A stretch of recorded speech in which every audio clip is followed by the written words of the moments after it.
C'est grâce à vos dons volontaires et réguliers que nous pouvons faire ce travail. Merci à tous.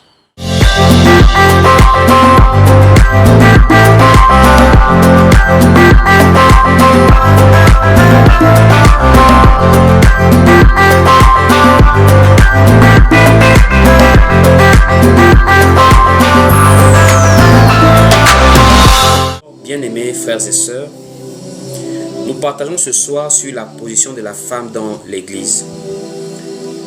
Est-ce que la femme peut enseigner? Est-ce qu'elle peut prêcher? Est-ce que la femme peut enseigner dans l'Église? C'est ce que nous partageons ce soir comme enseignement. Nous allons commencer.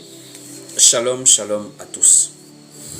C'est un sujet que nous avons déjà abordé ici. Pour ceux qui sont ici depuis un moment déjà, vous connaissez que nous avons déjà abordé ce sujet. Et ce soir encore, par la grâce de Dieu, nous allons revenir sur ce sujet.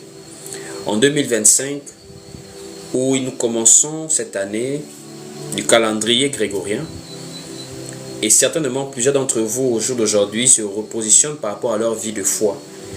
Recommencer quelque chose avec Dieu. Se relever d'un refroidissement, se remettre dans le service, travailler pour le Seigneur. Mais vous savez, il n'y a rien de plus triste que de travailler en vain. Et même l'apôtre Paul pouvait souvent le dire, qu'il faisait tout pour ne pas travailler en vain. Or, il y a plusieurs personnes qui s'époumonnent, mais sans véritablement travailler dans le Seigneur.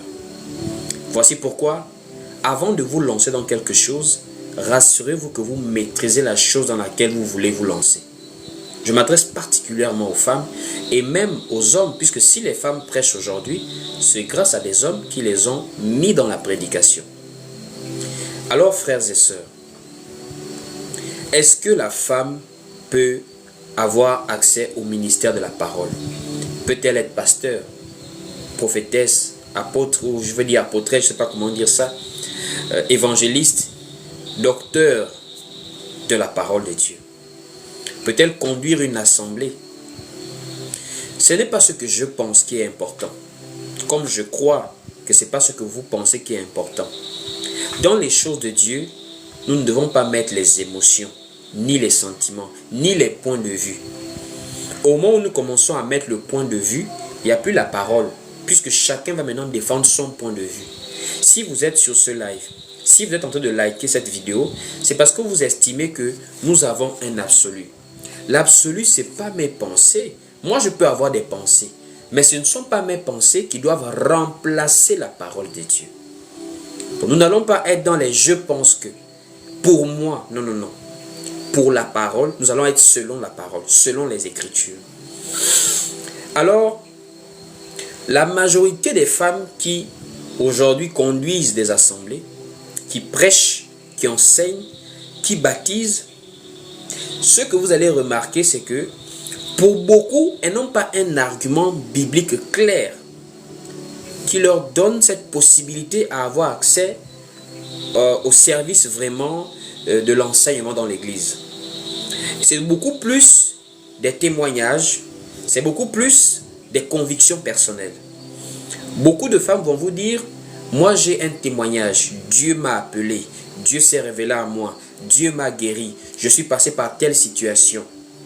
C'est à base de cela que j'ai reçu cet appel d'aller prêcher dans les nations. Beaucoup passent par des témoignages. Beaucoup aussi passent par l'appui et le soutien de ceux que ces personnes considèrent comme étant des hommes de Dieu. Ça veut dire, s'il y a un homme de Dieu qu'on aime écouter, un grand homme de Dieu, ces gens qui sont célèbres ici sur Internet, qui ont des grandes assemblées, si la personne se dit oui pour les femmes qui prêchent, automatiquement, c'est comme si ces pasteurs, on va dire comme ça, influencent la position de beaucoup de chrétiens. Et je comprends cela, c'est-à-dire, c'est normal qu'on ait des gens qui nous influencent, on ait des références. Tout le monde a des références, même dans la science. S'il y a des scientifiques aujourd'hui, dans beaucoup de domaines, plusieurs vont se référer par exemple à Albert Einstein. Vous voyez un peu? À Charles Hawkins par exemple. Donc, beaucoup de personnes ont des personnes sur lesquelles ils se réfèrent. Il y a beaucoup de personnes qui ont des références et c'est pareil dans la foi. Il y a des gens qui vivent leur vie de foi par rapport à tel pasteur. La personne aime tellement voir le pasteur là que ce que le pasteur là prêche devient comme l'absolu dans sa vie. Frères et sœurs, il y a quelque chose que vous devez savoir. C'est que même moi, je ne dois pas être votre absolu. Vous savez, ce qui sort de ma bouche, vous ne devez pas directement dire Amen à cela. Soyez comme des chrétiens de Béret. Ne vous laissez pas influencer par ce que même si quelqu'un est soi-disant grand homme de Dieu, vous, votre protection, votre appui, ça doit être la parole. Donc il y a ces personnes-là comme ça. D'autres vont vous dire non, moi c'est le témoignage. D'autres, moi c'est à cause d'un homme de Dieu. Si l'homme de Dieu là croit que, quelqu'un m'avait dit une fois, donc tu veux dire que les grands hommes de Dieu se trompent. Je crois que c'était le débat sur la position de la femme, là je crois bien sur la dîme. Il me dit donc tu crois que les grands hommes de Dieu, tous les chrétiens du monde entier là se trompent. Donc en un mot, il ne s'appuie pas sur les Écritures. Il est impressionné soit par la popularité de quelqu'un, soit par la masse de personnes qui croient en quelque chose. C'est très grave. Parce qu'à croire que de nos jours, comme plusieurs personnes aiment quelque chose, c'est que la chose est bonne. Mais la vie sur Internet devait nous montrer que ce n'est pas le cas. Internet est une véritable preuve que plusieurs personnes peuvent être dans quelque chose, mais qui est très négatif. Peuvent être sur un mensonge, peuvent être sur quelque chose d'immoral. La preuve sur TikTok, si tu n'insultes pas, si tu n'es pas vulgaire, si tu n'es pas vraiment quelqu'un d'immoral, c'est difficile pour toi d'avoir de la popularité. Il faut être dans quelque chose qui choque. Parce que les gens aiment déjà ça. Les gens aiment la nudité de nos jours. Ils aiment ce qui choque, ce qui est immoral, ce qui peut choquer l'entendement. On parle du sexe, on parle des bêtises. Là, les gens vont liker, ils vont partager. Donc, quelqu'un ne peut pas dire, moi je crois que la femme prêche parce que beaucoup de chrétiens le croient aussi. Non. Beaucoup de personnes peuvent être dans l'erreur. Moi je crois que la femme prêche parce que tel pasteur a dit ça. Non. L'être humain reste humain. On peut tous faire des erreurs. Mais la personne qui ne va jamais faire l'erreur, c'est Jésus-Christ. Il est parole faite chair. Dieu dans un corps de chair. Et voici sa représentation. Il est parole. Ça veut dire, nous ressortons sa parole par le témoignage des écrits, des saintes lettres. Est-ce que d'après la parole, une femme peut enseigner dans l'église? Une femme peut avoir le ministère de la parole? Pas d'après moi. Pas d'après le pasteur que tu aimes là, au Congo là, en France. D'après la parole. Restons selon la parole. Frères et sœurs, la polémique sur la position de la femme dans l'église vient avec des textes qui lui interdisent cela à la base. S'il n'y avait pas une interdiction, il y aurait eu comme un vide scripturaire pour pouvoir interdire aux femmes d'enseigner.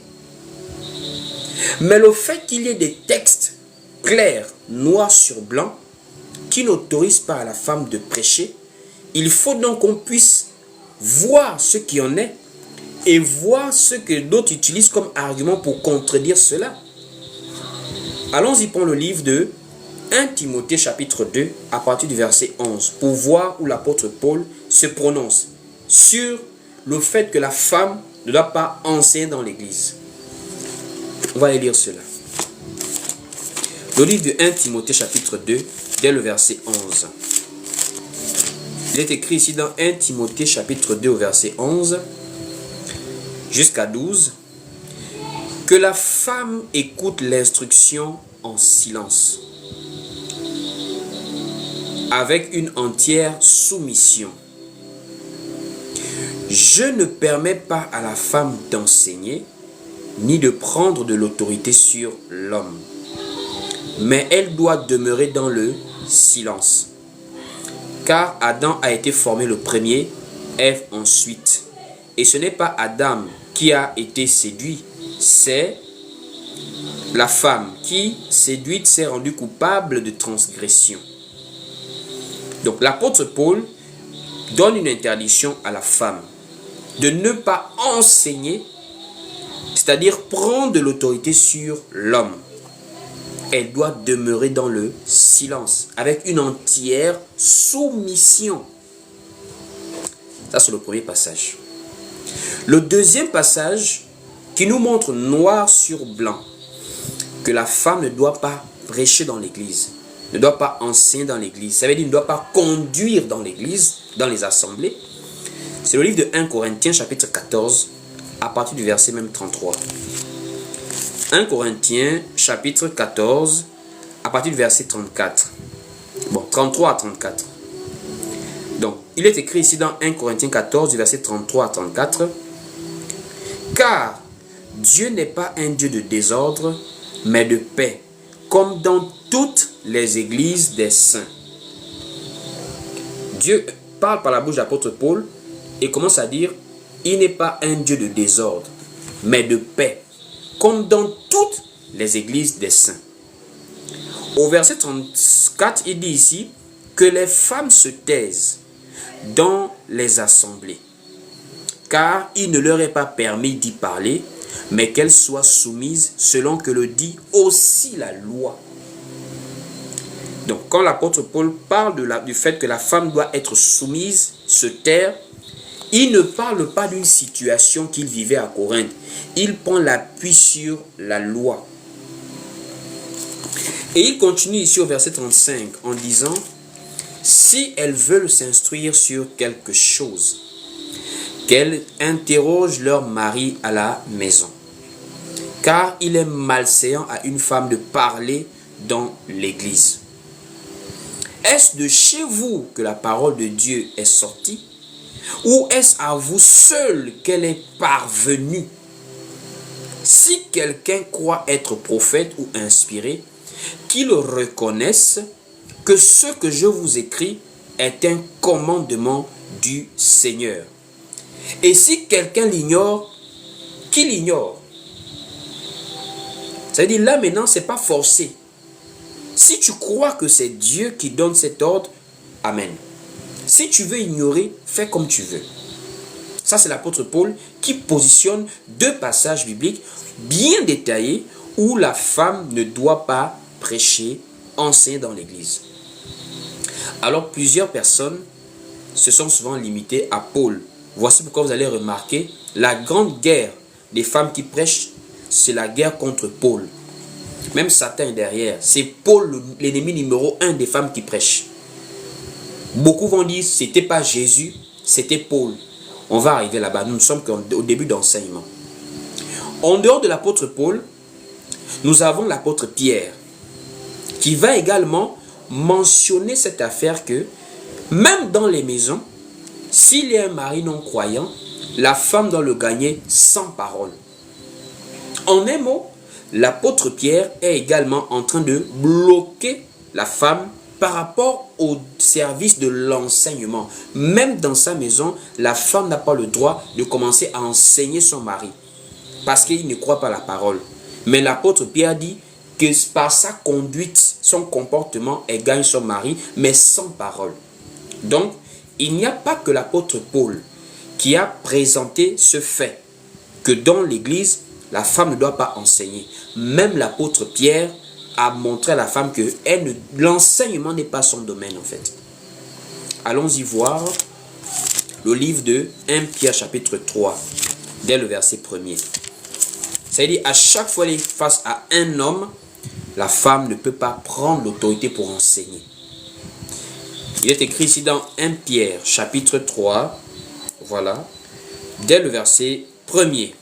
Nous lisons, « Femmes, soyez de même soumises à vos maris, afin que si quelques-uns n'obéissent point à la parole, ils soient gagnés sans parole par la conduite de leurs femmes. » Donc, s'il y a des païens, mais qui ont des femmes chrétiennes, même dans ce cas-là, la femme ne peut pas enseigner, devenir pasteur à la maison pour commencer à enseigner son mari. Non, non. Elle doit gagner son mari sans la parole, ça veut dire sans la prédication, mais par l'enseignement. C'est ce que ça veut dire. Alors, ces passages sont clairs, mais il y a beaucoup de personnes qui viennent contredire ces passages. Et il y a tellement de contradictions, mais que quand nous voyons à la lumière des Écritures, on se demande, est-ce que les gens ne savent plus quoi dire pour contredire cela? On va aller point par point. Bonsoir mon frère Janvier, que Dieu te bénisse, voilà. Premier point, les gens vont d'abord parler de l'individu avant de s'attaquer au texte. Les gens vont dire, c'est Paul qui a dit, c'est pas Jésus qui a dit.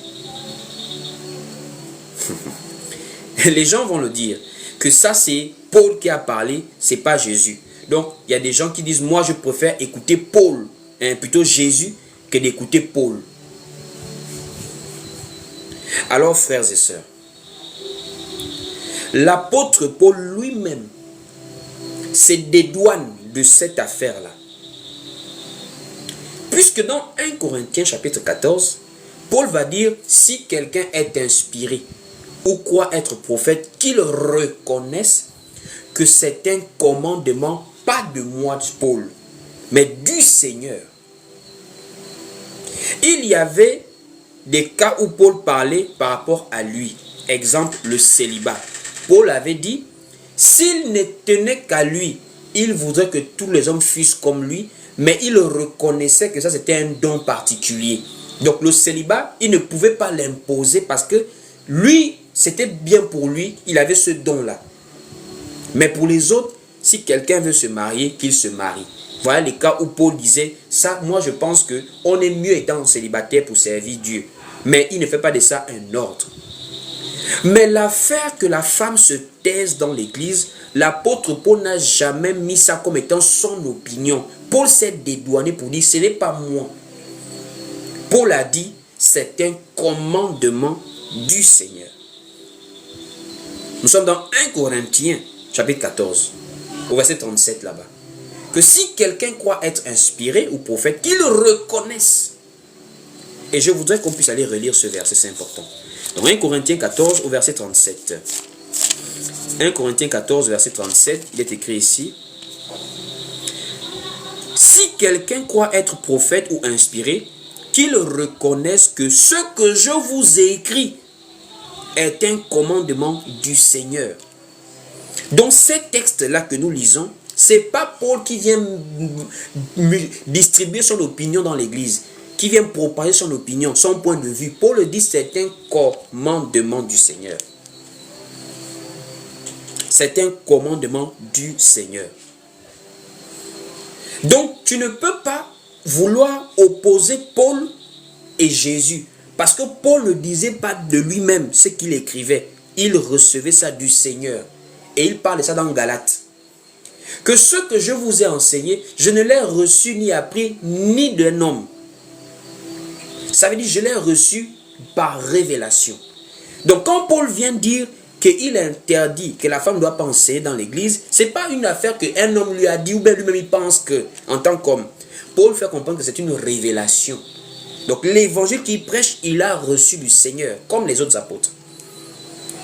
Donc en aucun cas on peut vouloir opposer Paul et Jésus, parce que Paul prêchait Jésus.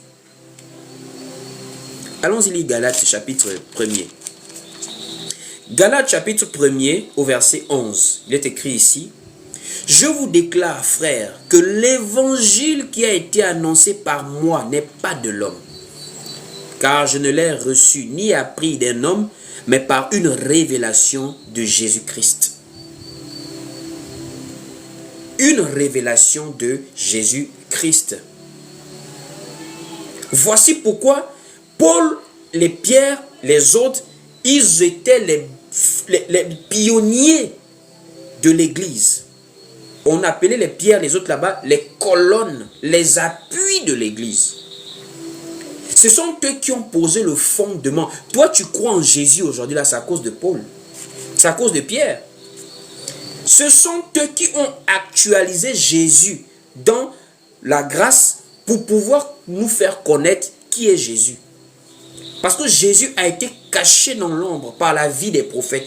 C'est Paul, c'est Pierre, tous ceux-là qui ont actualisé. Pierre a dit, David avait dit, tu ne permettras pas que ton sein voie la corruption. Mais David est là, son tombeau est là. Il s'agissait de Jésus. C'est comme Paul a annoncé Jésus-Christ. Il prenait l'ombre, il l'actualisait. C'est comme Philippe a annoncé Jésus-Christ avec l'eunuque éthiopien. Il a pris l'ombre, il l'a actualisé. Donc toi, tu ne peux pas venir parler et dire que non, Paul a dit, c'est pas Jésus. Ce que Paul disait, c'était Jésus qui parlait en Paul. Puisque sur quelle base l'Église peut être fondée sur les opinions de Paul? Jésus avait dit à l'apôtre Pierre, sur cette pierre, je bâtirai mon Église. La pierre, c'est-à-dire la révélation que je suis le Christ. Je bâtirai mon Église. Mais Paul vient dire, j'ai posé le fondement. Qui est Paul alors? Jésus dit, je bâtirai mon Église. Pas on bâtira mon Église. Jésus n'a bâti l'Église avec personne. C'est lui qui a bâti l'Église en tant que Dieu fait chair. Mais pourquoi Paul vient dire, j'ai posé le fondement? Puisque ce n'est pas lui le bâtisseur, c'est Christ le bâtisseur. Ça veut dire, ce que Paul a posé comme fondement venait directement de celui qui bâtit l'Église en réalité, Jésus-Christ. Donc ce que Paul présente comme enseignement ne vient pas de lui, mais vient de celui qui l'a envoyé. Souvenez-vous que Paul a été envoyé par Jésus-Christ. Paul ne s'est pas levé de lui-même, quoi. Paul, il fait son témoignage que c'était un homme qui ravageait l'Église, croyant servir la loi de ses pères. C'est Jésus. Paul était un serviteur exclusif. Ça veut dire Jésus part se révéler à lui pour dire, moi je t'envoie dans les nations. On va aller lire Actes chapitre 11. Il faut bien, on ne court pas aujourd'hui, on va doucement. Actes chapitre 11, Actes chapitre 9 d'abord. Nous allons dans Actes chapitre 9, dès le verset 1er. On voit comment Paul rencontre Jésus-Christ. Jésus se révèle à lui et Jésus l'envoie. Donc Paul est un envoyé authentique du Seigneur. Ce n'est pas un plaisantin, ce n'est pas un faux apôtre, c'est un véritable. Les Écritures témoignent de lui. Actes chapitre 9, dès le verset 1er, il est écrit ici. Cependant, Saul respirant encore la menace et le meurtre contre les disciples du Seigneur, se rendit chez le souverain sacrificateur et lui demanda des lettres pour les synagogues de Damas, afin que s'il trouvait des partisans de la nouvelle doctrine, hommes ou femmes, il les amena liés à Jérusalem. Comme il était en chemin et qu'il approchait de Damas, tout à coup, une lumière venant du ciel resplendit autour de lui. Au verset 4, il tomba par terre et il entendit une voix qui lui disait « Saul, Saul, pourquoi me persécutes-tu » Il répondit « Qui es-tu, Seigneur » Et le Seigneur dit « Je suis Jésus que tu persécutes. Il te serait dur de renjamber contre les aiguillons. » Nous sommes ici au verset 6. Tremblant et saisi d'effroi, il dit « Seigneur, que veux-tu que je fasse » Et le Seigneur lui dit, lève-toi, entre dans la ville et on te dira ce que tu dois faire. Les hommes qui l'accompagnaient demeuraient stupéfaits et ils entendaient bien la voix, mais ils ne voyaient personne. Saul se releva de terre et quoique ses yeux fussent ouverts, il ne voyait rien. On le prit par la main et on le conduisit à Damas. Il resta 3 jours sans voir et ne mangea ni ne but. Or il y avait à Damas un disciple nommé Ananias. Le serviteur lui dit dans une vision, le Seigneur lui dit dans une vision, Anania, il répondit, me voici, Seigneur. Et le Seigneur lui dit, lève-toi, va dans la rue qu'on appelle la droite et cherche dans la maison de Judas un nommé Saul de Tarse. Car il prit et il a vu en vision un homme du nom d'Anania qui entrait et qui lui imposait les mains afin qu'il recouvrât la vue. Anania répondit, Seigneur, j'ai appris de plusieurs personnes tout le mal que cet homme a fait à tes saints dans Jérusalem. Et il y a ici des pouvoirs de la part des principaux sacrificateurs pour lier tous ceux qui invoquent ton nom. Au verset 15, écoutez. Mais le Seigneur lui dit, va, car cet homme est un instrument que j'ai choisi pour porter mon nom devant les nations, devant les rois et devant les fils d'Israël. Et je lui montrerai tout ce qu'il doit souffrir pour mon nom. Voici ce que Jésus dit de Paul. C'est un instrument qu'il a choisi pour porter son nom devant les nations. Or, le nom de Dieu, Apocalypse nous dit, c'est la parole de Dieu. Donc, Paul est un instrument que Dieu a utilisé pour porter sa parole devant les nations. Donc, toi, tu lis ça et tu as le courage de dire. Donc, ça, c'est Paul qui a dit, ce n'est pas Jésus qui a dit. Tu reconnais que Paul, là, ici, il est envoyé par Jésus-Christ. Tu le reconnais. Bon, maintenant, si tu le reconnais, est-ce que tu sais que la parole dit, celui que Dieu envoie dit les paroles de Dieu?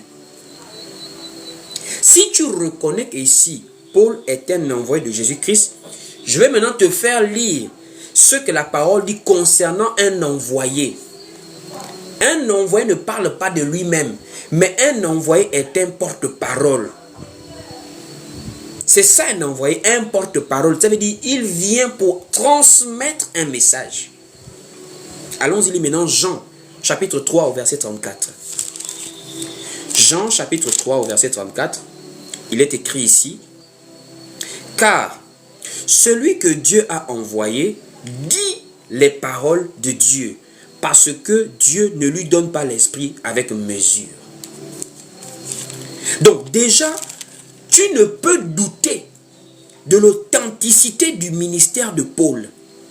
Tu ne peux douter de l'authenticité de l'enseignement de Paul. Paul a été envoyé par Jésus-Christ pour annoncer la parole de Dieu. Voici pourquoi, malgré qu'il n'était pas dans les 12 apôtres, Paul a été un pionnier du fondement de l'Église en tant qu'instrument de Jésus-Christ pour poser le fondement de la doctrine du Seigneur au 1er siècle. Cette doctrine qui doit être la référence tout le temps que l'Église va être sur la terre. Allons-y prendre le livre de Éphésiens chapitre 2 au verset 20. Allons-y prendre ça. Éphésiens 2 au verset 20 nous dit quoi? Éphésiens chapitre 2 au verset 20, il est écrit ici. Vous avez été édifiés sur le fondement des apôtres et des prophètes, Jésus-Christ lui-même étant la pierre angulaire. On dit toi qui es chrétien. Tu es chrétien aujourd'hui, tu chantes, tu pries, tu te sens vraiment en Christ. Tu es né de nouveau. Tu as été bâti. Tu grandis dans la foi là, c'est sur un fondement. C'est sur une base. Tu as cru en Dieu sur une base. Le fondement des apôtres et des prophètes. Tu ne crois pas en Dieu parce que tu es dans ton cœur, que ça, tu es né un bon matin, tu commences à connaître Dieu.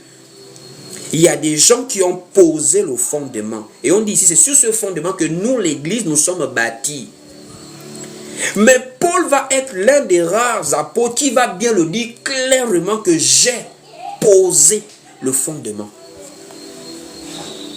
Il ne va pas s'en cacher. C'est-à-dire, Paul est l'un des rares apôtres qui affirme clairement que le fondement là, moi je l'ai posé.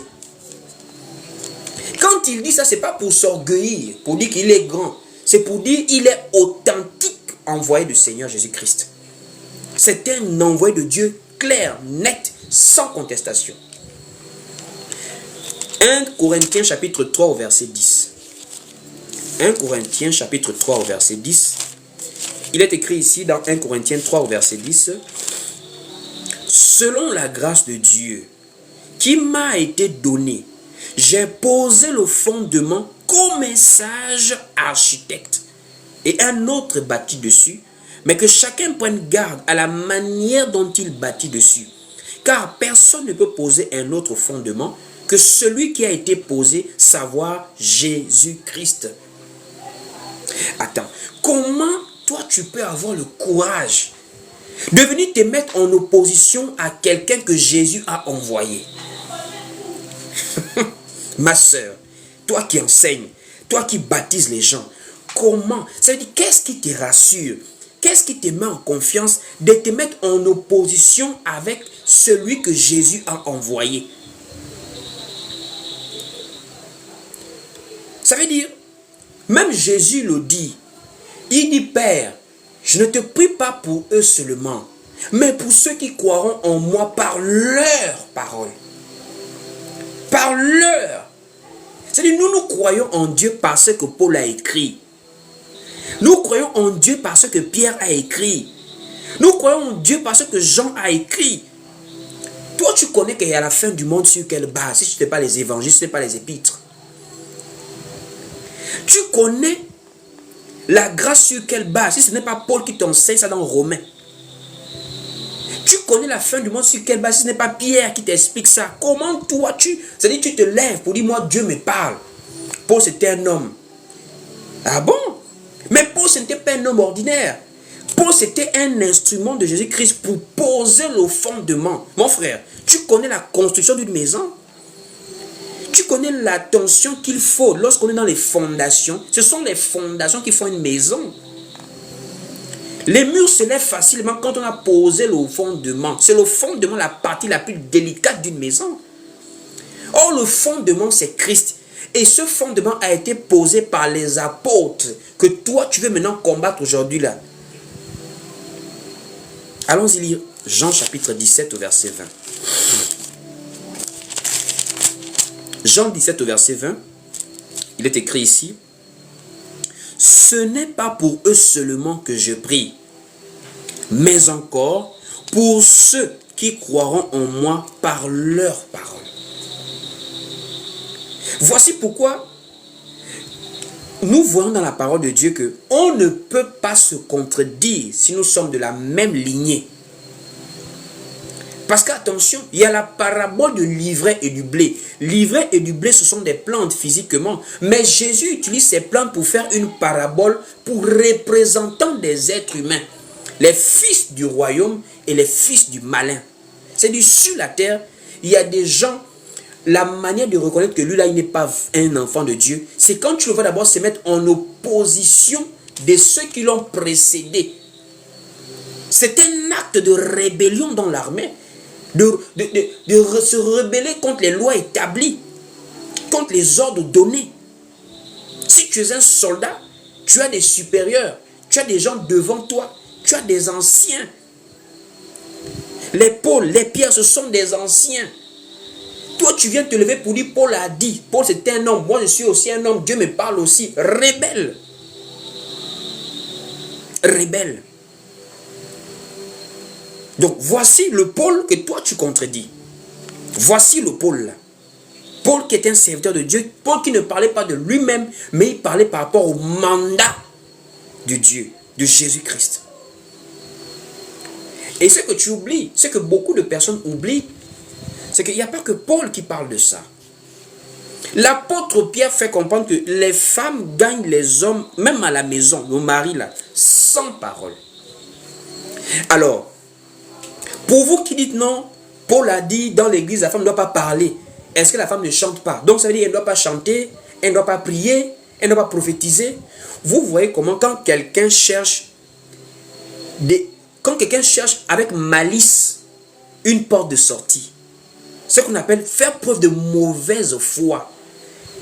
Dit que quand Paul a dit que les femmes se taisent dans l'église, donc on ne va plus chanter, on ne doit plus prier, c'est faire preuve de mauvaise foi, frères et sœurs. Mais puisque Pierre, tu crois en Pierre, non? Comme c'est Paul ton problème, tu crois que Pierre était disciple du Seigneur. Pierre était sur la sainte montagne. Pierre dit ça dans le livre de 2 Pierre chapitre 1er. On était sur la sainte montagne. Pierre, on va maintenant aussi voir comment Pierre. Si tu veux aussi douter de Pierre. Parce que Pierre, Jésus lui a dit, tu es Pierre. Sur cette pierre, je bâtirai mon église.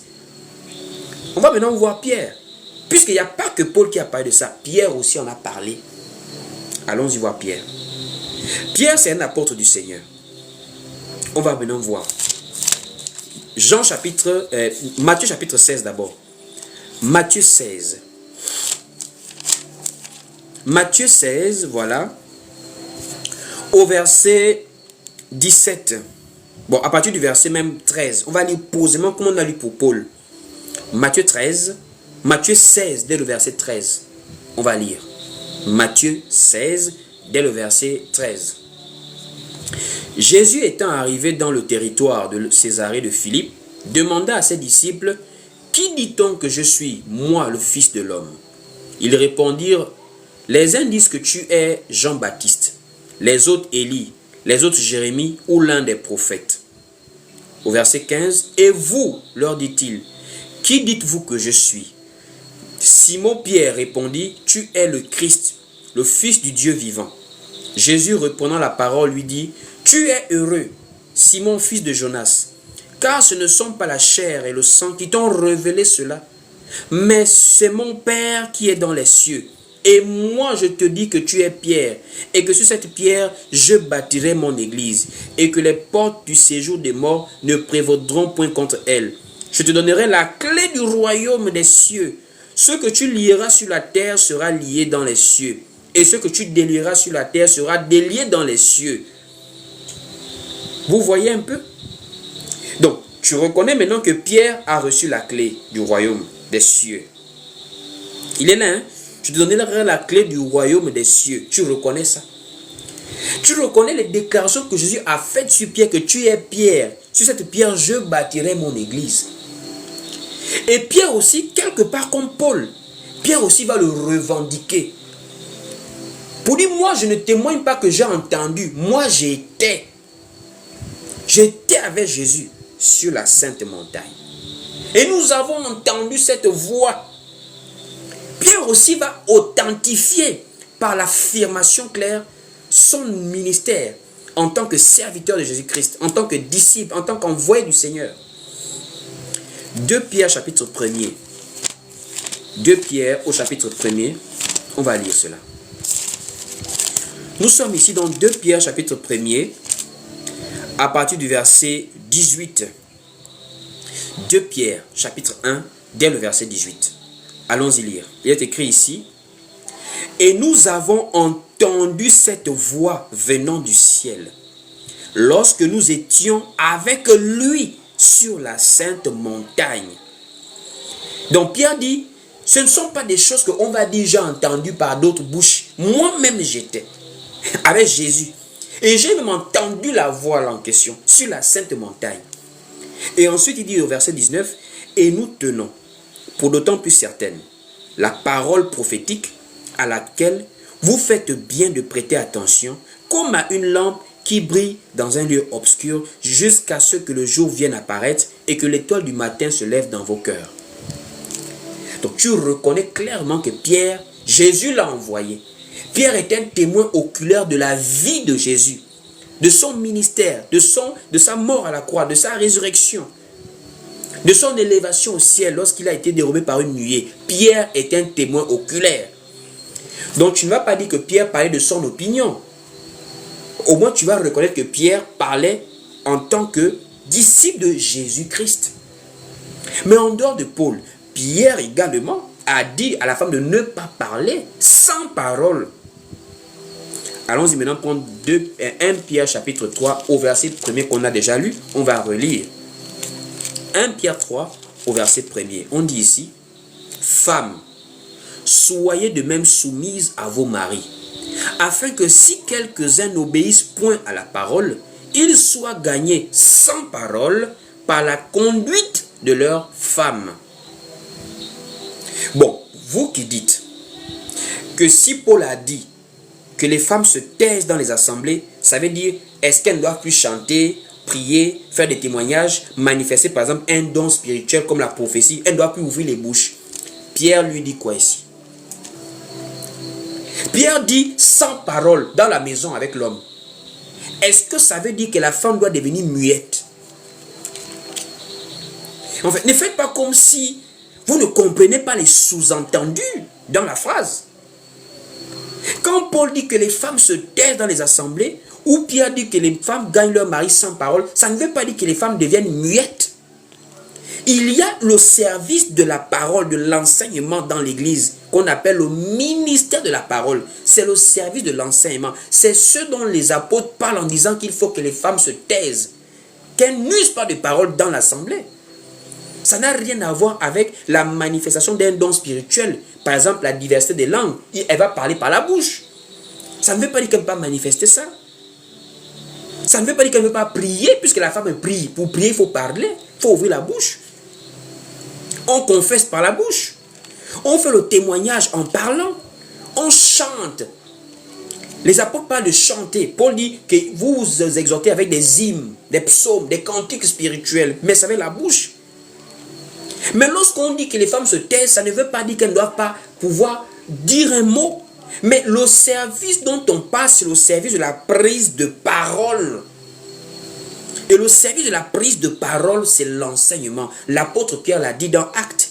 Il dit, et nous, ça veut dire nous les apôtres, nous les hommes, nous allons nous consacrer à la prière et au ministère de la parole. C'est le ministère de la prise de parole, le service de l'enseignement que les apôtres ont dit la femme, elle n'est pas concernée par cela. Allons-y lire Actes chapitre 6 pour voir comment l'apôtre Pierre parle bien du ministère de la parole. La parole, c'est à tout un ministère. Ce qu'on voit par les dons du ministère, apôtres, prophètes, évangélistes, docteurs, pasteurs. Ce sont des gens qui ont le service de l'enseignement donné par le Seigneur Jésus-Christ dans l'Église. C'est là où on exclut la femme. Ça ne veut pas dire que la femme ne peut pas dire un mot, prier, témoigner, chanter. Ça n'a rien à voir. Et vous le savez, beaucoup de gens le savent. Mais ils veulent faire comme s'ils ne comprenaient pas. Pour avoir une porte de sortie. Actes chapitre 6. Actes chapitre 6, écoutez ce que la parole dit. Actes chapitre 6, au verset 1er. Nous allons lire. Actes chapitre 6, dès le verset 1er. Il est écrit ici. En ce temps-là, le nombre des disciples augmentant, les hellénistes murmurèrent contre les Hébreux parce que leurs veuves étaient négligées dans la distribution qui se faisait chaque jour. Les 12 convoquèrent la multitude des disciples et dirent, « Il n'est pas convenable que nous fléchions la parole de Dieu pour servir aux tables. C'est pourquoi, frères, choisissez parmi vous 7 hommes de qui l'on rende un bon témoignage, qui soient pleins d'Esprit Saint et de sagesse, et que nous chargerons de cet emploi. » Au verset 4 de Actes chapitre 6, écoutez vous-même au verset 4. Les apôtres disent ici, et nous, ceux qui ont le droit de parler dans l'église, ceux qui ont le droit d'enseigner dans l'église, ceux qui ont le droit de conduire les frères dans l'église, les apôtres disent, et nous, les hommes, les apôtres, et nous continuerons à nous appliquer à la prière et au ministère de la parole. C'est le ministère de la parole là que l'apôtre va dire que les femmes se taisent, car il ne leur est pas permis de parler dans les assemblées. Parler veut dire prendre maintenant la position de service de l'enseignement, le ministère de la parole. C'est assez clair. Bon, si c'était Paul le problème, mais vous voyez que Pierre même encore a appuyé ça plus grave. Donc en réalité, il n'y a pas que Paul qui positionne la femme en dehors du service de l'enseignement, en dehors du ministère de la parole. Il y a aussi Pierre qui en parle. Ça, ce sont les premiers arguments que les gens balancent souvent. J'ai aussi d'autres arguments que je vois souvent. Un autre argument, oh, le Saint-Esprit n'a pas de sexe. Est-ce que l'Esprit a le sexe? Vous voyez comment des gens, ça veut dire, ils sont vraiment au niveau de ce qu'on appelle des bébés spirituels. Parce que quand tu arrives à des arguments comme ça pour dire est-ce que l'Esprit a le sexe, ça montre à quel point tu es bébé spirituel. Toi, tu ne peux même pas encore avoir un service dans une assemblée locale. Une personne qui vient dire, si la femme ne prêche pas, est-ce que l'Esprit a le sexe? Toi, tu ne dois même pas encore te lever pour faire ça. Tu dois t'asseoir et on t'enseigne. Tu ne mérites pas de travailler dans l'église. Tu es ignorant. Tu ne peux pas travailler pour le Seigneur. Tu peux perdre des gens. Si pour toi, l'argument maintenant, c'est-à-dire le Saint-Esprit n'a pas de sexe, c'est ça ton excuse pour dire, ah, les femmes peuvent prêcher, c'est que non, tu es perdu. Tu es perdu. Sérieusement. Le Saint-Esprit, c'est d'abord qui? Si tu identifies le Saint-Esprit, tu peux avoir une idée du genre du Saint-Esprit, son genre, s'il est masculin ou féminin, puisque tu parles du sexe. Est-ce qu'on me suit là? Je dis, le Saint-Esprit, c'est qui? Si tu identifies le Saint-Esprit, tu vas comprendre entre l'homme et la femme d'où est-ce qu'on peut positionner le Saint-Esprit par rapport à son sexe, par rapport à son genre. Alors le Saint-Esprit, c'est celui qui a créé au commencement, si tu ne le savais pas. Le Saint-Esprit, c'est celui qui a créé au commencement. Puisqu'au commencement, Dieu dit, créons l'homme à notre image. Créons l'homme à notre image. Allons-y lire. Le livre de Genèse, chapitre 1er. On va maintenant les lire. Genèse, chapitre 1er. Voilà. Au verset 27. Genèse, chapitre 1er, au verset 27. Il est écrit ici. Dieu créa à son image. Voilà. À son image. Les animaux. Ok, au verset 26. On va d'abord prendre depuis le verset 26 jusqu'au verset 27. Donc, Genèse 1, du verset 26 au verset 27. Il est écrit ici. Puis Dieu dit, faisons l'homme à notre image, selon notre ressemblance, et qu'il domine sur les poissons de la mer, les oiseaux du ciel, sur le bétail, sur toute la terre, et sur tous les reptiles qui rampent sur la terre. Dieu dit, faisons. Faisons. Alors quand on connaît le faisons, on sait bien que c'est la première personne du pluriel. Donc c'est comme si il ne s'agit pas d'une seule personne. Je dis bien c'est comme si. Beaucoup de gens disent c'est plusieurs dieux, ce sont les dieux. Non, non, non. C'est Dieu. Puisque au commencement on dit Dieu créa. On n'a pas dit les dieux créèrent. On dit Dieu créa. Et il dit, tout sur la terre m'appartient. Dieu ne partage pas la création de la terre avec quelqu'un. Dieu est seul créateur. On va aller lire quelques passages. On va prendre le livre de Actes. Avant de prendre Actes, on va prendre d'abord Actes. Actes chapitre 17. On voit comment l'apôtre Paul explique que c'est Dieu qui a créé la terre et tout ce qui s'y trouve. Il était seul quand il créait. Mais il a dit faisons. Allons-y lire Actes chapitre 17. Acte 17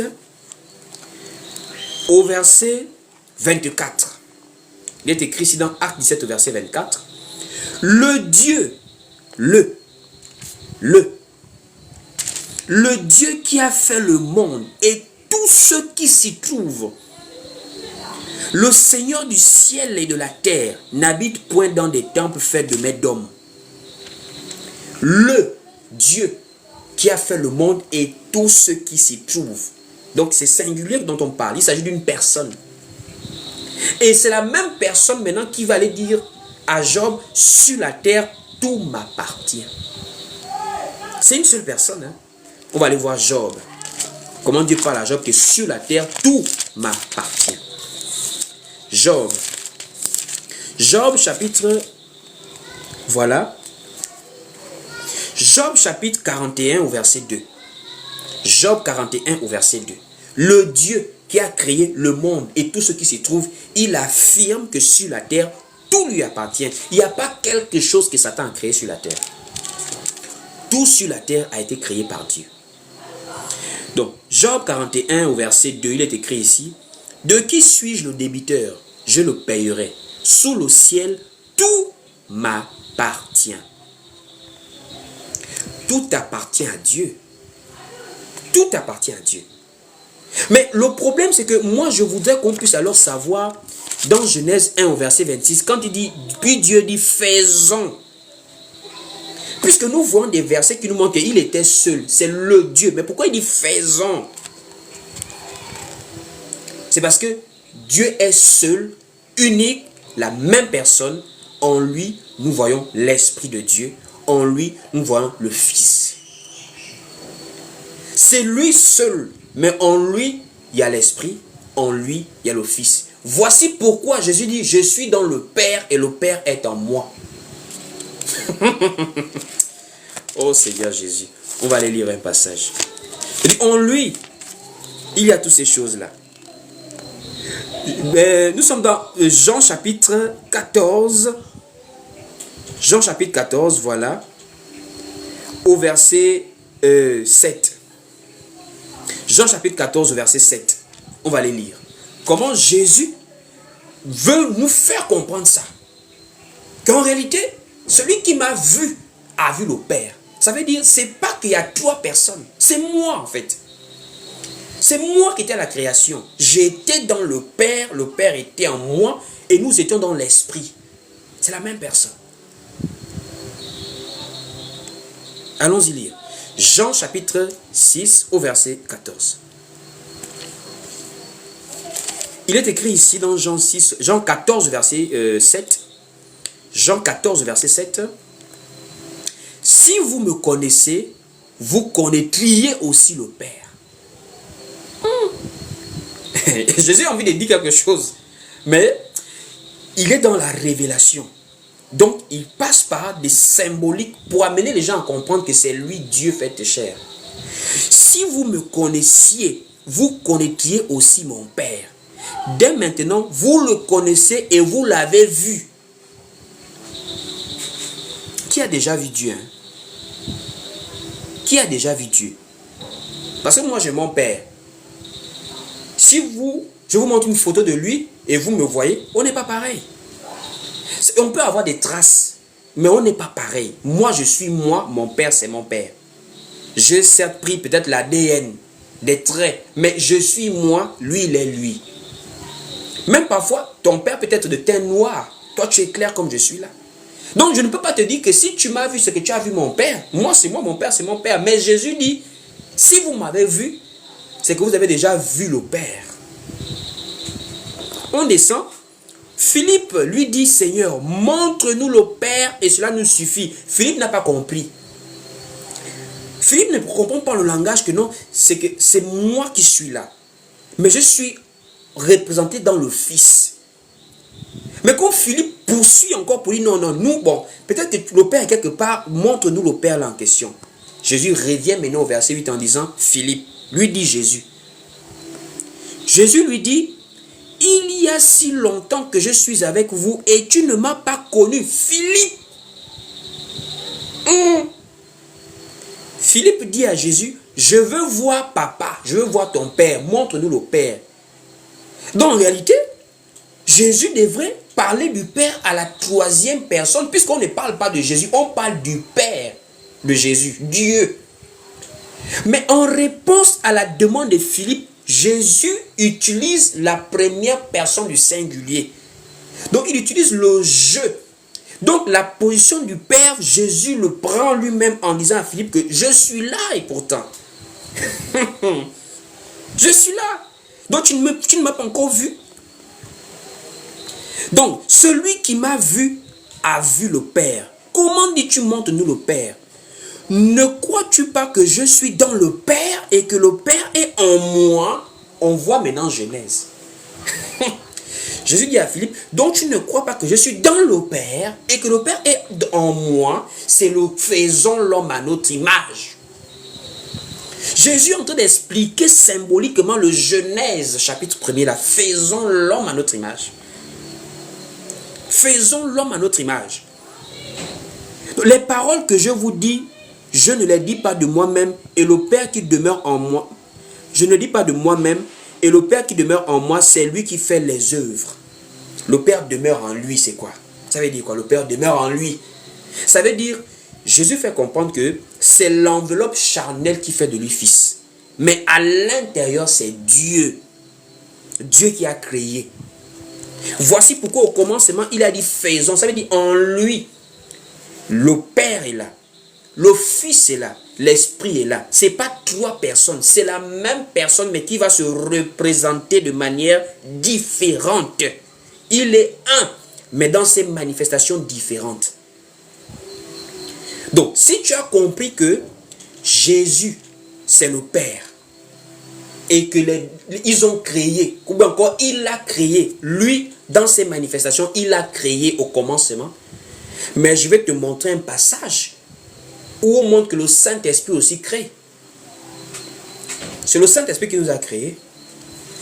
Si tu ne le savais pas, je t'informe que c'est le Saint-Esprit qui t'a créé. Est-ce qu'on me suit sur le live? Est-ce qu'il y a des gens qui me suivent? Mettez un smiley, un signe de main pour que je puisse voir que vous me suivez. Est-ce qu'il y a des gens qui suivent le live? Est-ce qu'il y a des gens qui suivent le live? Dieu fait comprendre que l'Esprit aussi crée. L'Esprit crée. Donc, de la même manière, tu dis Dieu créateur, l'Esprit aussi est créateur. Jésus aussi est créateur. C'est Dieu dans le Fils et en esprit. Parce que Dieu là, il est esprit. Mais l'Esprit là, c'est l'Esprit Saint.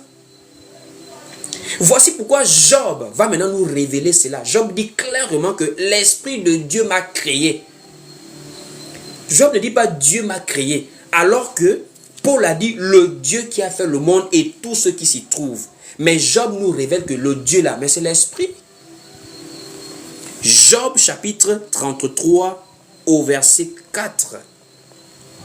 Job au chapitre 33 au verset 4. Il est écrit ici, l'Esprit de Dieu m'a créé. Alors que si j'ai bonne mémoire, Paul a dit, le Dieu qui a fait le monde et tout ce qui s'y trouve. Mais pourquoi Job dit, lui, c'est l'Esprit qui l'a créé? Ou bien Dieu a tout créé sauf Job? Non. L'Esprit là, mais c'est Dieu lui-même. Et Dieu là, c'est Jésus. Voici pourquoi l'Esprit même là, c'est Jésus aussi. Puisque le livre de 2 Corinthiens chapitre 3 au verset 17 nous fait comprendre que, mais le Seigneur là, mais c'est l'Esprit. 2 Corinthiens 3 au verset 17. Le Seigneur, c'est l'Esprit. Allons-y lire. 2 Corinthiens chapitre 3 au verset 17. Il est écrit ici dans 2 Corinthiens 3 au verset 17. Or, le Seigneur, c'est l'Esprit. Avec un grand E, on parle du Saint-Esprit. Le Seigneur, c'est l'Esprit. Donc Jésus, c'est le Saint-Esprit. Le Saint-Esprit, c'est Dieu. Bon, maintenant, toi, qui viens dire, si les femmes ne prêchent pas dans l'église, dites-nous, l'Esprit a quel sexe? Mais Jésus avait quel sexe? Jésus avait quel sexe? Jésus était un fils, sexe masculin. Donc la représentation du Saint-Esprit chair, c'est faite au sexe masculin. Parce que le Saint-Esprit, c'est Jésus. Jésus, c'est Dieu. Donc quand Dieu vient sur terre, quand Dieu se fait chair, il prend le sexe masculin. Parce que même déjà quand on parle de père, on parle de genre masculin. Et le père, c'est le fils. Le fils, c'est l'esprit. Mais comment tu peux venir poser des questions du genre, l'esprit à quel sexe? Ça montre que tu fais de la malice avec les mots. Tu comprends bien de quoi on parle, mais tu veux t'échapper. Mais heureusement, le Seigneur a ses serviteurs maintenant. Pour attraper tous ces entrepreneurs dans la foi là. Quelqu'un a son peuple, il sent que s'il met les femmes assises, il n'y aura plus trop les âmes dans l'église. Peut-être de nos jours, ce sont les femmes qui font entrer les âmes dans l'église. Beaucoup d'hommes vont à l'église, c'est pour aller draguer les femmes là-bas. Soyons clairs. Satan a commencé ça dans le monde. Remarquez vous-même la publicité dans le monde. Mais ça marche avec le sexe. Publicité marche avec le sexe. L'industrie musicale marche avec le sexe. L'industrie cinématographique marche avec le sexe. Si on enlève le sexe, la musique tombe. L'industrie cinématographique tombe. La publicité tombe. Regardez les artistes américains. Tu chantes ta chanson. En quoi est-ce qu'une femme nue en quoi est-ce qu'elle fait? Qu'est-ce qu'elle fait dans ton clip? Femme nue, dans ton... Elle fait quoi? Elle est en slip. Elle fait quoi là? Tu chantes une chanson. Elle fait quoi là? Industrie cinématographique, le sexe en plein. Un film de karaté. Un film d'action où on a des fusils, film de guerre. Vous montrez des parties où il y a des rapports intimes. Cette partie-là, c'est intéressant en quoi? Où est le rapport entre film d'action, film de guerre et le sexe? Publicité. c'est la même chose. Publicité, c'est la même chose. Hein. Ça veut dire, les gens sont sur un ring de boxe. Ils sont en train de se boxer. Les femmes qui viennent se faire mettre premier round, deuxième round, regardez comment elles sont habillées. Hein, en sous-vêtements. On a chosifié la femme. Parce que la femme est un appât. Voici pourquoi même la pornographie, là, ça, les films pornographiques sont plus regardés que les films qu'on regarde là, les films de karaté, la pornographie. Voici pourquoi l'industrie pornographique marche aux États-Unis là-bas. Pourquoi? Mais c'est parce que Satan a compris ça depuis. Chosifie la femme. Utilise-la comme un moyen, ça attire. Des gens se bagarrent sur un ring de boxe, publicité. Oh, ring 1. Elle est en sous-vêtements. Mais pourquoi elle est en sous-vêtements? Habillée là. Est-ce que c'est un singe? Est-ce que c'est un macaque pour vous la mettre en sous-vêtements comme ça là? Vous vendez les voitures dans les salons automobiles. Toujours des femmes avec des petites robes sexy serrées, toutes les cuisses là sont montrées dehors. Elle est assise sur la voiture. Je me pose la question, est-ce qu'on achète la voiture et la femme là en question? Puisqu'on nous présente le produit à acheter. Au moment la femme là, elle fait quoi sur la voiture? C'est la même chose avec ce qu'on appelle les cases de Satan là, que les gens appellent l'église là. Ce ne sont pas des églises. Ce sont des industries. Ce sont des commerces. Et dans le commerce, il faut chercher ce qui attire. Voici pourquoi dans les bars, dans le commerce de la boisson, il n'y a que les femmes qu'on met à l'intérieur, commerce de la boisson. Et des femmes qu'on choisit, des femmes claires, qui sont un peu agréables au visage, belles là, on les met. Voici pourquoi, s'il y a un frère, mon frère, si tu veux épouser une femme, mon frère, ne cherche pas les femmes qui sont dans les bars là. Ce sont des femmes, ce sont des filles de joie. Une barman, c'est une femme, c'est une fille de joie. Si tu l'aimes, peut-être essaie de l'enlever là-bas. Mais si c'est que toi, tu penses que tu peux trouver femme, barman ou quoi, je ne sais pas comment ils appellent là, les géreuses des bars là. Mais ce sont des filles de joie. Parce qu'elles ne sont pas là parce qu'elles sont indispensables. Dans le sens que ce sont elles qui connaissent bien calculer. Elles sont là pour faire augmenter l'entreprise. Elles attirent des clients qui sont à la quête de sexe. Voici pourquoi on les tripote, on les drague. Elles sont obligées. Pourquoi? Ce sont des choses dans l'industrie de la boisson, par exemple. Et les pasteurs utilisent aussi les femmes dans les églises pour attirer des âmes. Il y a des femmes qui évangélisent avec les habits sexy pour amener les dragueurs dans l'église. Or, arrivé à l'église, il pourra changer. Au moins, je l'ai d'abord amené. Donc, tu amènes quelqu'un avec la pensée du sexe dans l'église. C'est ça. Donc, les gens cherchent des arguments pour laisser les femmes devant. C'est une femme à un derrière. Elle est en train de danser sur la chair avec ça. Les gens ne vont plus écouter la louange. C'est le derrière de la femme qui regarde comme ça. Là. Donc, tu es en train de souiller les gens. C'est grave. Voici pourquoi beaucoup de ces personnes ne font pas de débats. Ils n'aiment pas les débats. Pourquoi? Parce que la Bible là, de Genèse à Apocalypse, ils n'ont pas d'argument. Ils n'ont pas d'argument. Je suis au Gabon ici là. Il n'y a pas un pasteur au Gabon. Il n'y a pas un pasteur au Gabon qui peut débattre avec moi à faire que la femme peut prêcher. Il n'y a pas. Pasteur, docteur, prophète, il n'y a pas un. Il n'y a pas un. Voici pourquoi ils n'aiment pas les échanges, ils n'aiment pas les débats. C'est-à-dire vous discutez pour vous éclairer. Ils n'aiment pas ça. À faire que femme peut prêcher là, ils n'aiment pas qu'on va échanger. Non, ils préfèrent non, dans leur bâtiment là. Oh non, laissez-les. Ce sont des fils du diable. Ils veulent vider les églises. Ils veulent amener les gens à ne plus croire en Jésus. Parce que pour eux, croire en Jésus, c'est aller faire du désordre dans les choses de Dieu. Donc, un autre argument qu'on vient encore de balayer. Oh, est-ce que le Saint-Esprit est le sexe? Non, le Saint-Esprit se représente sous forme masculine quand il est venu sur la terre en Jésus-Christ. Ah, c'est ça la vérité. Un autre argument, j'ai vu un monsieur qui débattait dessus. Il dit, nous sommes dans le sacerdoce royal, selon l'ordre de Melchisédek. Et dans ce sacerdoce, nous ne sommes plus sous la dispensation de la loi où la femme ne pouvait pas parler au temps de Moïse. Là maintenant, Jésus-Christ a fait de nous un royaume de sacrificateurs. Donc ça veut dire que les femmes peuvent maintenant avoir accès au ministère comme les hommes. Mais ce qu'il ne comprend pas, c'est que celui-même qui introduit le nouveau sacerdoce n'a pas laissé, n'a même pas envoyé une fois une femme, ce qui est étrange. Je suis d'accord. Nous sommes aujourd'hui un royaume de sacrificateurs, sachant que le sacrificateur était celui également qui pouvait aller présenter les offrandes dans le temple pour pouvoir intercéder pour le peuple et pour lui-même. Mais, c'est ce que nous voyons dans la grâce, qu'au jour d'aujourd'hui, le voile du temple a été déchiré. Chacun d'entre nous peut maintenant aller intercéder pour sa propre vie ou prier directement au Seigneur pour intercéder pour nous, puisque le Saint-Esprit, c'est le Seigneur, c'est lui qui intercède pour nous. On n'est plus obligé d'aller forcément dans un temple physique comme au temps de la loi. Là maintenant, dans ta chambre, dans ta maison, tu peux prier le Seigneur.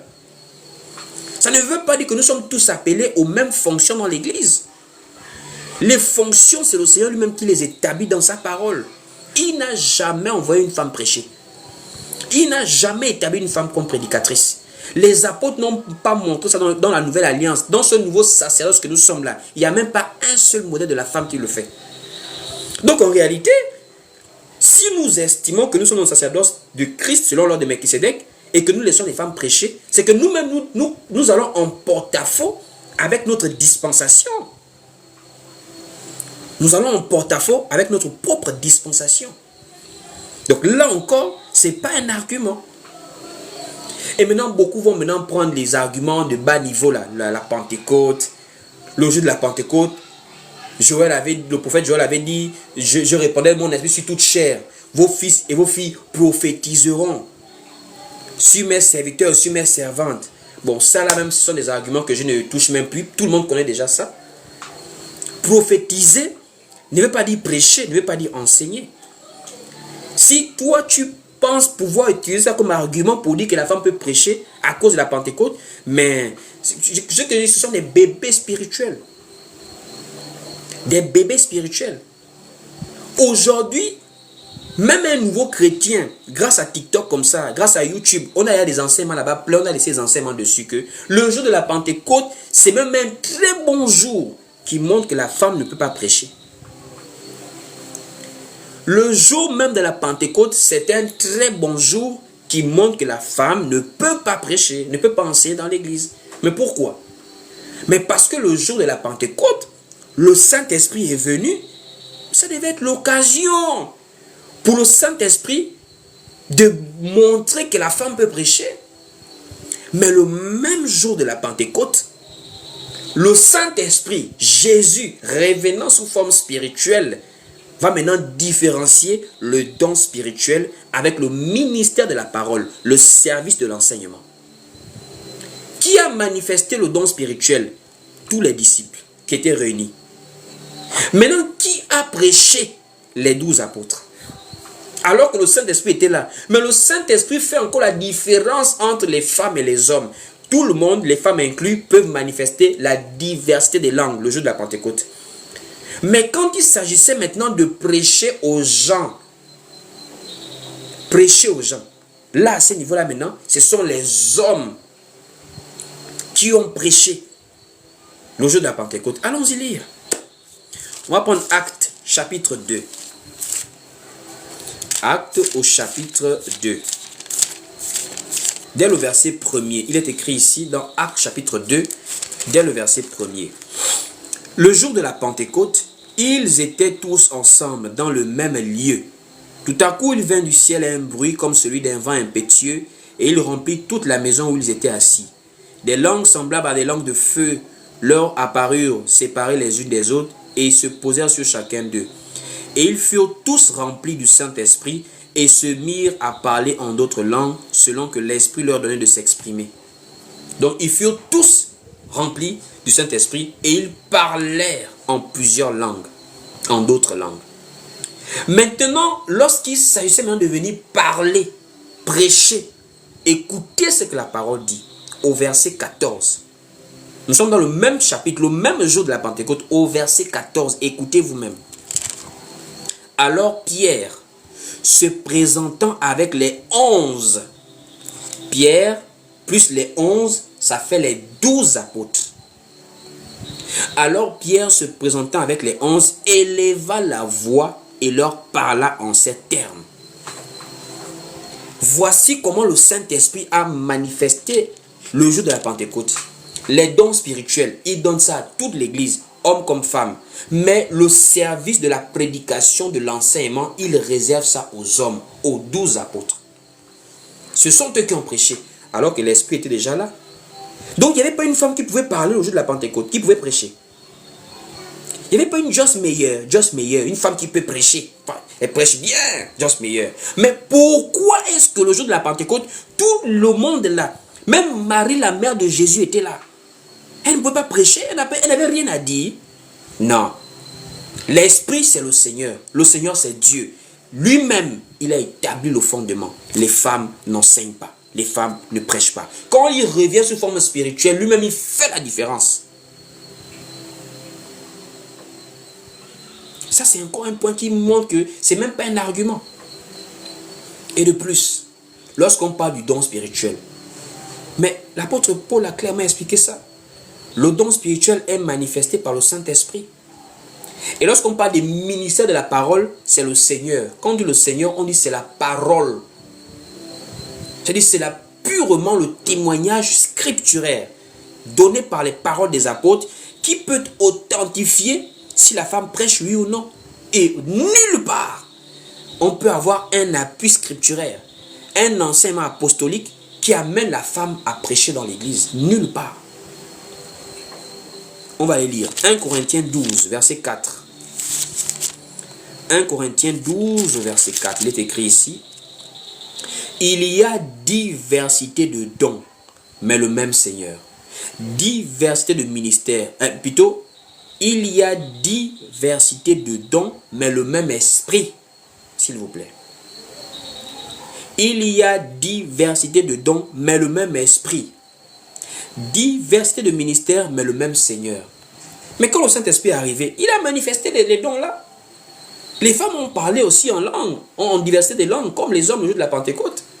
Mais quand il s'agissait maintenant du ministère, de la parole, du service de l'enseignement, mais les femmes se sont mises à côté. Les 12 se sont mis à élever la voix. Donc la Pentecôte n'est pas un argument. D'autres vont dire non, Jésus, il n'y a plus ni juif, ni homme, ni femme. Mais ils oublient de lire la suite. Ils oublient de lire la suite. Que Paul a continué en disant qu'il n'y a plus ni juif ni grec en Jésus. Mais pourquoi vous voulez prendre seulement il n'y a plus ni homme ni femme pour pouvoir venir laisser les femmes prêcher par ce verset? Lisez aussi l'autre cas, il n'y a plus ni juif ni grec. Ça veut dire quoi? Quand il parle dans Galates, il n'y a plus ni homme ni femme, ni juif ni grec. Juif et grec là, ça concerne quoi l'affaire de prêcher? Juif et grec. Les femmes qui prêchent là, il faut répondre aux questions comme ça. Ça montre que les gens en réalité veulent parler des choses qu'ils ne maîtrisent pas en fait. On va aller lire le livre de Galates chapitre 3 au verset 28. Galates 3 au verset 28, on dit ici, il n'y a plus ni juif ni grec. Il n'y a plus ni esclave ni libre. Il n'y a plus ni homme ni femme. Car tous vous êtes un en Jésus-Christ. Quand on dit vous êtes un, ça veut dire vous formez tous ensemble une maison spirituelle qu'on appelle la maison de Dieu, qu'on appelle l'église, ceux qui sont appelés au salut. On est en train de parler du salut parce que le salut vient des Juifs. Or, pendant que Dieu traitait avec les Juifs, les nations étaient exclues de ce salut-là. Voici pourquoi les nations étaient considérées aussi comme étant des impurs, à l'exemple de Pierre dans sa vision dans Actes chapitre 10. Voici pourquoi Pierre avait même du mal à entrer chez les païens, comme Paul avait repris cela.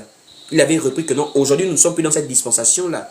Dans la grâce, les païens comme nous les Juifs, on a accès à Dieu, au salut. Voici pourquoi Corneille avait manifesté le Saint-Esprit comme Pierre lui avait parlé. Pierre parle à Corneille, le Saint-Esprit descend sur lui. C'est en cela que Paul dit, il n'y a plus la différence là. Tous maintenant, on a accès au salut de Dieu, à la grâce de Dieu, à l'Esprit de Dieu. Ça n'a rien à voir avec le sacerdoce, le ministère de la parole, le service dans l'église. Rien à voir, rien à voir. Donc vraiment, rien que d'évacuer ces faux enseignements qui ont été donnés. Vous savez, au jour d'aujourd'hui, en 2025, là, toi qui aimes Dieu, toi qui veux le servir, ça veut dire que c'est même de plus en plus facile et dur de reconnaître une fausse église. C'est vrai que c'est encore difficile parce que beaucoup sont subtils. Mais l'une des premières bases, mon frère, ma soeur, pour savoir que là tu es dans le faux, là, c'est si les femmes prêchent là-bas. C'est si une femme, s'il y a une église où une femme prêche, s'il y a un soi-disant homme de Dieu, même s'il est connu, jusque toute la planète qui le connaît, s'il laisse les femmes prêcher, c'est le faux qu'il est en train de faire. C'est le faux.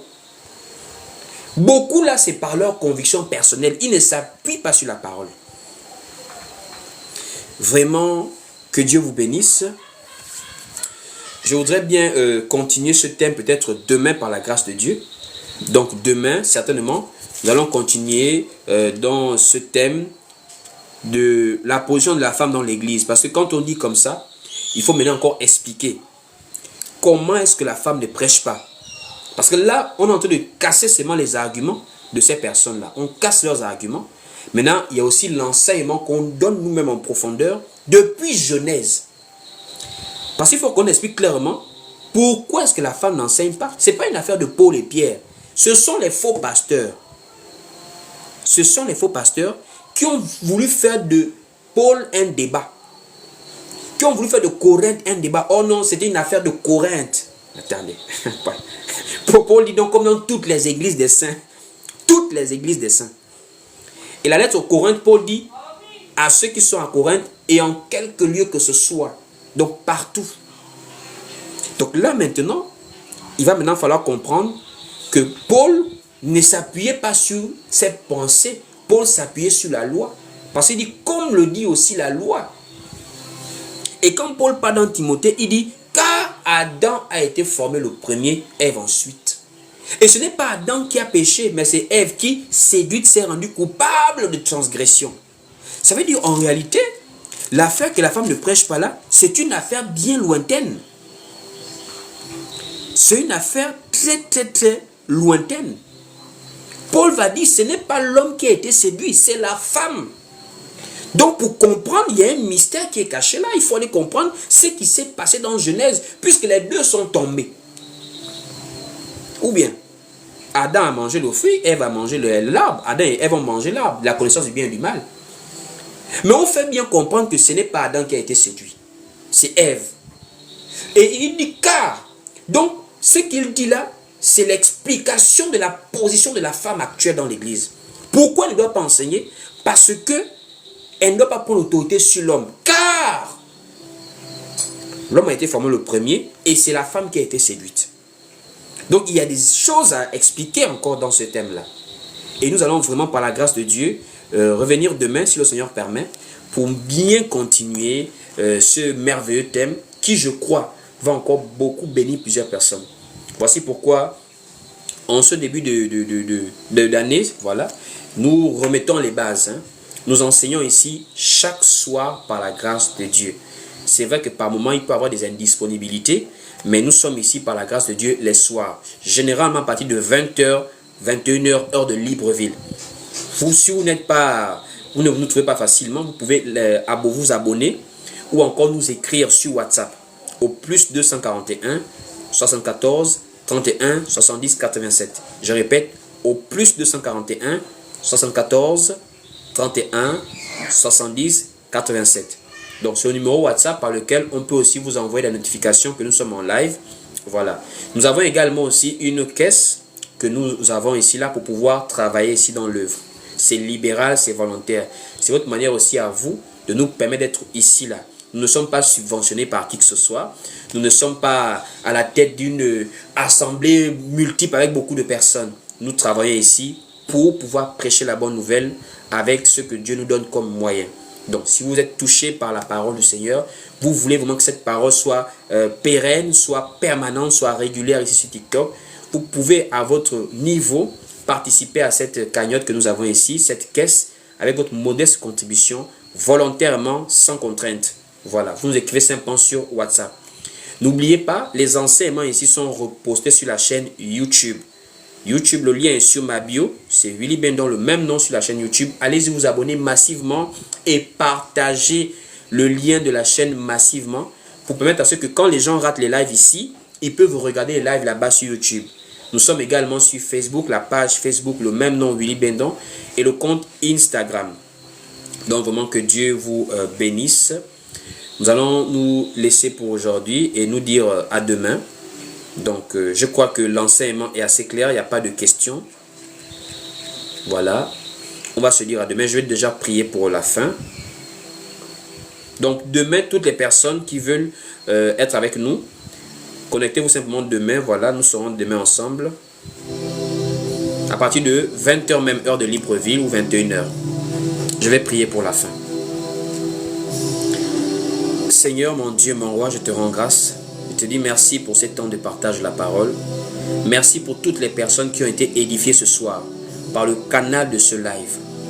Seigneur, nous ne sommes que des instruments, mais c'est toi qui convaincs les cœurs. Seigneur, toutes les personnes que tu as destinées au salut, que tu puisses, dans ton grand amour, les amener à la repentance, à te connaître dans ta véritable parole. En ce temps de confusion, c'est toi la véritable lumière qui éclaire et qui nous permet de marcher avec certitude et avec confiance. Nous te remettons le contrôle de nos familles, de nos activités, de tout ce que nous avons par ta grâce. Nous te prions, ô Dieu, de nous conduire, de veiller sur nous, de nous protéger et de multiplier ta grâce dans nos vies. Seigneur, demain par ta volonté, nous pourrons être là et nous voulons continuer à édifier ton peuple. Que l'honneur et la gloire te reviennent. C'est ainsi au nom du Seigneur Jésus-Christ que nous avons prié. Nous disons Amen. Amen, Amen et Amen. Que Dieu vous bénisse. On se dit à demain. Voilà, shalom, shalom. Portez-vous bien, paix et grâce à vous. Pour plus d'édification, suivez-nous sur Facebook, YouTube, TikTok et Instagram. Que Dieu vous bénisse.